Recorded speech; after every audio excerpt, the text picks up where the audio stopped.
ഇന്നൊരു night show അപാരതയാണ്. ഞാനും അമ്മയും അച്ഛനും വിഷ്ണുവും കണ്ണും കല്ലൂസും കൂടെ ചേർന്നിട്ടാണ് ഇന്ന് സിനിമയ്ക്ക് പോയത്. അപ്പോൾ ഏത് സിനിമയെന്ന് വെച്ചാൽ മരണമാസമാണ് കേട്ടോ കാണാൻ പോയത്.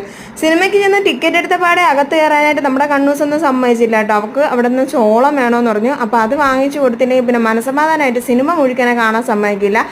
അതുകൊണ്ട് തന്നെ അത് വാങ്ങിയിട്ടാണ് കേട്ടോ ടിക്കറ്റും കൊണ്ട് നേരെ അകത്തോട്ട് കയറിയത്. അകത്ത് കയറി നമ്മുടെ സിനിമയൊക്കെ സ്റ്റാർട്ട് ചെയ്തിട്ടുണ്ട്. അപ്പം സിനിമയൊക്കെ തുടങ്ങി ഏകദേശം ഒരു ഇൻ്റർവെൽ ആയപ്പോഴത്തേക്കും അമ്മ കുറച്ച് സാധനങ്ങൾ പിള്ളേർക്ക് വേണ്ടി കരുതിയിരുന്നു കേട്ടോ.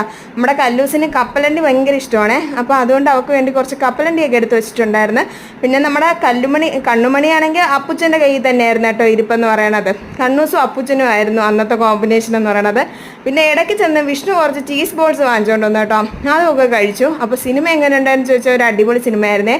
പൊതുവെ കോമഡി ഇഷ്ടപ്പെടുന്ന എനിക്ക് കുറേ നാൾക്ക് ശേഷം കുറച്ച് ചിരിക്കാനായിട്ട് കിട്ടിയപ്പോൾ എനിക്ക് സിനിമ ഒത്തിരി അങ്ങ് ഇഷ്ടപ്പെട്ടു കേട്ടോ. ബേസിൽ ജോസഫിൻ്റെ സിനിമയായതുകൊണ്ട് പിന്നെ പറയേണ്ട ആവശ്യമില്ലല്ലോ. അപ്പോൾ അതൊക്കെ കഴിഞ്ഞ് സിനിമയും കഴിഞ്ഞ് നേരെ തട്ടടിക്കാനുള്ള പ്ലാനാണ് വന്നത്. അപ്പോൾ ആർക്കും ഇരുന്ന് കഴിക്കാനുള്ളൊരു മൂഡില്ലാത്തതുകൊണ്ട് പാഴ്സൽ വാങ്ങിക്കാമെന്ന് കരുതി. അപ്പോൾ അതിൻ്റെ തൊട്ടപ്പുറത്ത് തന്നെയായിട്ട് ഒരു ബ്രെഡ് ഓംപ്ലേറ്റ് ഇട്ടാണ് ഒരു സ്പോട്ട് ഉണ്ടായിരുന്നത് കേട്ടോ. അപ്പോൾ ഈ സ്പോട്ട് വന്നിട്ട് നമ്മുടെ കിള്ളിപ്പാലമാണ് കേട്ടോ. കിള്ളിപ്പാലത്ത് നിന്ന് കരമന പോണ ആ കിള്ളിപ്പാലം വളവ് തിരിയണേൻ്റെ അവിടെ ആയിട്ടാണ്. അവിടെ തന്നെ ഈ ബ്രെഡ് ഓംപ്ലേറ്റും അതുപോലെ കാടമുട്ട മസാലയൊക്കെ ഉണ്ടായിരുന്നു. അടിപൊളി ടേസ്റ്റ് ആയിരുന്നു കേട്ടോ. ആരെങ്കിലും പോകണമെങ്കിൽ ഒന്ന് ട്രൈ ചെയ്ത് നോക്കുക. അതുകൊണ്ടാണ് സ്പോട്ട് ഇവിടെ പറഞ്ഞത്. അപ്പോൾ അത്രയേ ഉള്ളൂ. Tata bye bye.